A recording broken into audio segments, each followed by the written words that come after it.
Assalamu alaikum warahmatullahi wabarakatuh. Shamarra fuuni jalatamtoota fi kabajamtoota uummata Oromoo har'a jechuudha waxii isin hojjetaa waxii bareedaa misira fooniin isin hojjechuuf deemaa asitti kinoo shunkurtii fi timaatimii illee qopheeffadhee jira gaxumraatitti na hordofaa isin. Asitti kinoo shunkurtii qopheeffadheera shunkurtii karataa fi irra kaa'ee jira. Shunkurtii bilcheessuudhaaf deemaa jira kinoo asitti shunkurtiin bilchaatee jira. Zayitiidhaan bilchaatee jira. Barbaree itti godhuudhaaf deemaa jira jechuudha. Kinoo asitti bilchaatee jira barbaree biyaansi maanka wanta maanka lamaaf ta'utti godha jechuudha. Hanga maanka lamaa ta'u maanka gurguddaa akka shoorbaa kana lamaa ta'u itti godha jechuudha barbaree. Foon gimmaasha misirri ruubii hin ta'a waan agarsiitiif jechuudha. Asitti amma barbaree sukkuumadha jechuudha. Barbaree fi shunkurtii walitti sukkuumaa timaatimii osoo itti naqiniin dura shunkurtii fi barbaree walitti bilcheessuu qaba jechuudha. Dursee akkas godha. Nam tokko namni hunduu garuu hojjeta timaatimii shunkurtii dura walitti bilcheessanii garuuyyuu dura ammoo barbaree fi shunkurtii walitti bilcheessuu osoo timaatimii itti naqin hagasii aga barbaree shunkurtii naa bilchaatu foon karatta fadha jechuudha. Aga barbaree naa bilchaatu shunkurtiin dura bilchaatee jira. Hanga barbaree naa bilchaatu foon karatta fadha. Achumaan isaallee hin tajaajiluu isaallee waliin dhahaatuma foon karatta fadha jechuudha. Isaallee waliin dhahaa jechuudha.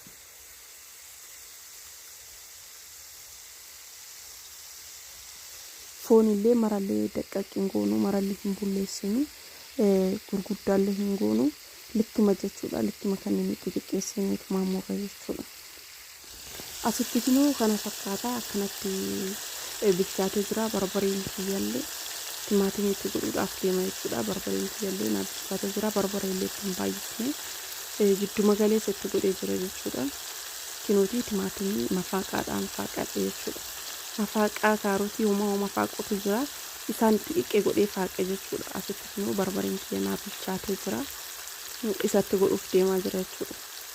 Kinoo akkana bilchaatee jira jechuudha barbareen. Osoo timaatimii ittiin galchiniin dura hagana bilchaatee sirriitti bilchaatee jira jechuudha barbareen.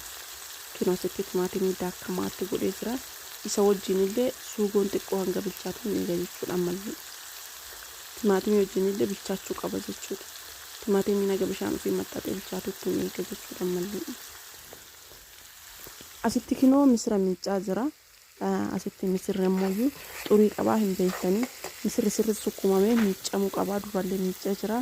Ammallee irrisumatti mi'isuuf irra deebi'ee miicaa jechuudha. Sirriitti hin baane keessaa waan ta'eef asitti qimamiin kiyya kinoo qimamii adiidha. Qarafaadha. Korooximiziidha. Qonda barbaree fi qurunfudii jechuudha. Waan haganaa walitti daaka jechuudha fidee. Gogaa ta'uu qaba malee ibidda irratti yoo kaayame keessaa badaa qimamiin suni ibidda irra ho'isuu hin qabnu jechuudha. Yookiin aduu keessa gochina yoo gogaa ta'e akkasuma daayina. Asitti kinoo suugoon kiyyaallee naa bilchaatee jira akkana fakkaata jechuudha. Suugoon kiyya kinoo haala kanaan naa bilchaatee jira.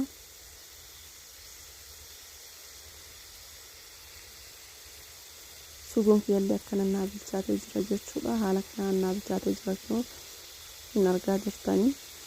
Asitti illee foon itti galfadha jechuudha amma.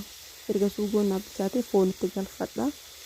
Dura osoo misirratti naqiin foon xiqqoo bilchaachuu qaba jechuudha. Foonii fi misirri wal qixa hin bilchaatu hin beektanii misiratu irra daddafee bilchaata. Asitti suugoo fi foon wal fudhachiisa jechuudha.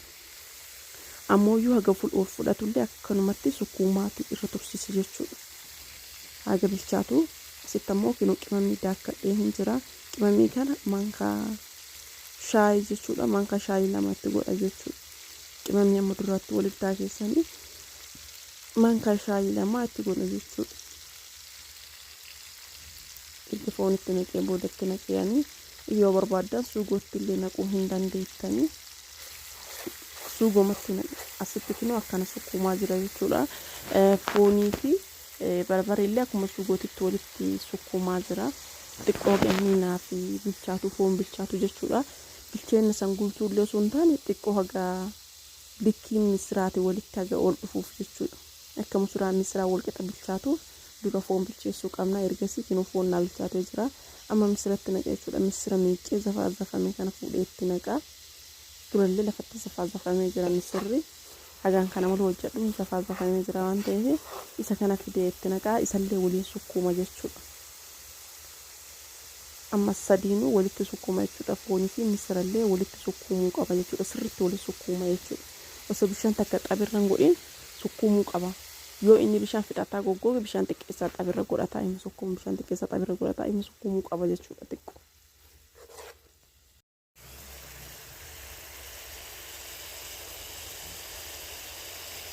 Kinoo asitti walitti bilchaatee jira. Argaa jirtanii walitti bilchaatee jira jechuudha. Bishaan itti buufachuuf deemuuf jira.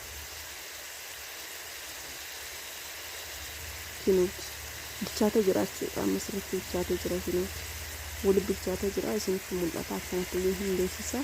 Amma bishaan itti godhatuuf deemaa jira. Haga bishaan inni ittiin bilchaatu itti godha jechuudha.